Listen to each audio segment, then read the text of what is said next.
कहानी, मां की ममता और एक पिता का जागता एहसास। उस दिन बहुत लंबी यात्रा के बाद सुबह 4 बजे मैं घर पहुंचा। थकावट से शरीर जवाब दे रहा था। दरवाजे पर दस्तक दी तो पत्नी निशा ने उनींदी आंखों से दरवाजा खोला और बिना कुछ कहे अंदर चली गई। उसने एक बार भी नहीं पूछा कि मैं कैसा हूं या चाय चाहिए क्या। मैं चुपचाप अंदर आया, अपना सामान एक ओर रखा और कपड़े बदलकर बिस्तर पर लेट गया। मुझे चाय की तलब थी, पर कहने की इच्छा ही नहीं हुई। निशा बच्चों के पास जाकर फिर से सो गई। यही हमारी मुलाकात का तरीका बन चुका था। सप्ताह में 2-3 बार जब भी मैं घर देर से लौटता था, वह दरवाजा खोलती और मैं अंदर आकर बिना कोई बात किए सो जाता। निशा अब मेरी देर रात आने की आदती हो चुकी थी।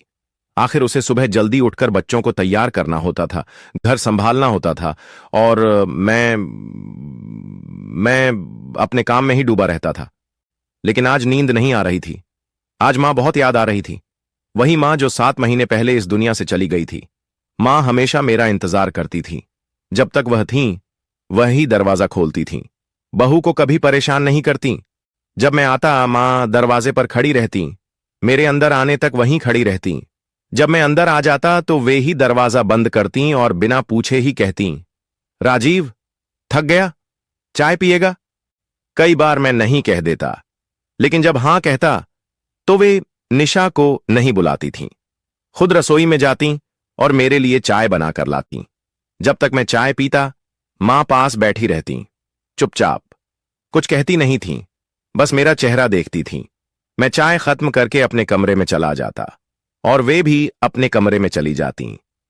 पिताजी के जाने के बाद मां ने ही मुझे पाला था। बचपन में मैं हर बात मां से करता था, लेकिन शादी के बाद यह सब धीरे धीरे कम हो गया। मैं निशा को घर का जिम्मा देकर निश्चिंत हो गया था। मां अकेली होती गईं, लेकिन उन्होंने कभी कोई शिकायत नहीं की। अब याद नहीं आता कि मैंने आखिरी बार मां से दिल खोलकर कब बात की थी। जब वे बोलती थीं तो मैं हां या हूं करके जवाब दे देता था, बिना सुने, बिना समझे। मां फिर भी खुश रहती थीं। शायद उन्होंने भी मेरी बेरुखी को स्वीकार कर लिया था। जब मां बीमार पड़ी, तब भी मैं उनके पास नहीं था। मैंने निशा को पैसे देकर उसे मां की देखभाल का जिम्मा सौंप दिया था। निशा उन्हें डॉक्टर के पास ले जाती, अस्पताल में भर्ती कराती। कुछ देर मां के पास बैठ जाओ, निशा कहती थी। लेकिन मुझे बिजनेस की चिंता थी, मार्केटिंग संभालनी थी।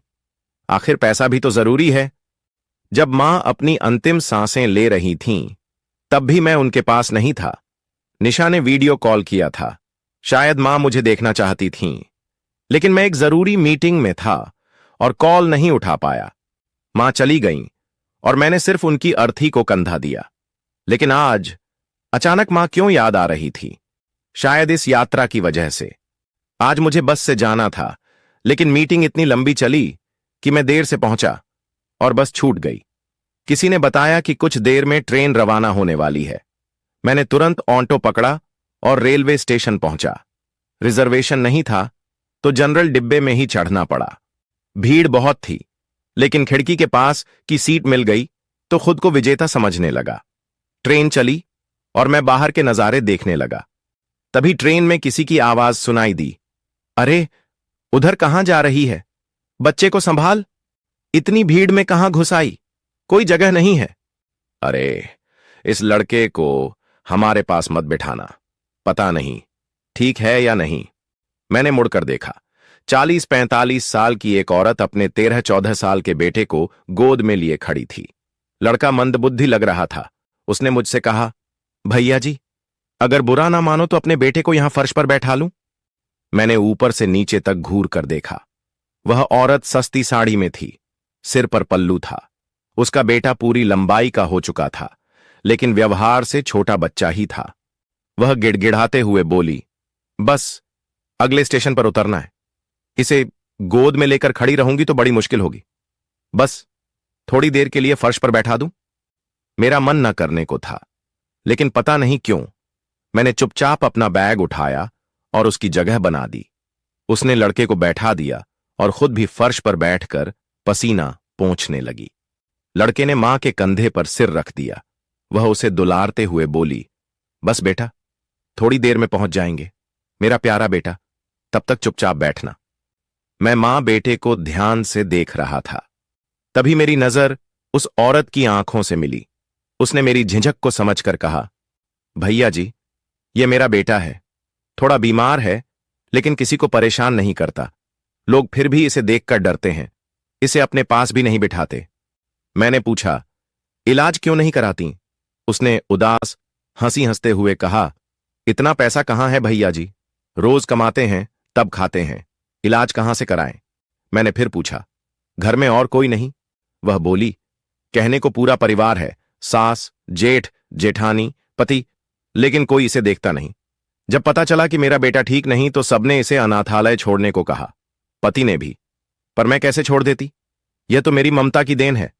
मेरे मुंह से निकल पड़ा, इतनी हिम्मत कहां से आती है? उसने मुस्कुरा कर कहा, मां हूं भैया जी, अपने बच्चे के लिए दुनिया से लड़ सकती हूं। बच्चे मां को भूल जाई, पर मां अपने बच्चों को कभी नहीं भूलती। यह सुनते ही ऐसा लगा जैसे किसी ने मुझे झकझोर दिया हो। मैं मां को भूल गया, लेकिन मां अंतिम समय में भी मुझे याद कर रही थी। घर पहुंचकर सुबह जब निशा रसोई में थी, बच्चे स्कूल जाने के लिए तैयार थे। वे मम्मी को बाएं कर रहे थे। तभी मैंने कहा, मैं भी तो खड़ा हूं, मुझे बाएं क्यों नहीं किया? बच्चे आश्चर्य से मुझे देखने लगे। फिर मैंने उन्हें गले लगाया और कहा, आज मैं तुम्हें स्कूल छोड़ूंगा। बच्चों के चेहरे खिल उठे। निशा भी मुस्कुराने लगी। मुझे अब समझ आ गया था कि पैसों के साथ परिवार भी जरूरी है, क्योंकि मां की ममता और परिवार का प्यार ही अनमोल। अगर आपको हमारी कहानी पसंद आई हो तो अपने मित्रों और परिवारजनों को शेयर करें तथा हमारे YouTube चैनल स्टोरी स्टूडियो 2024 को सब्सक्राइब करें। धन्यवाद।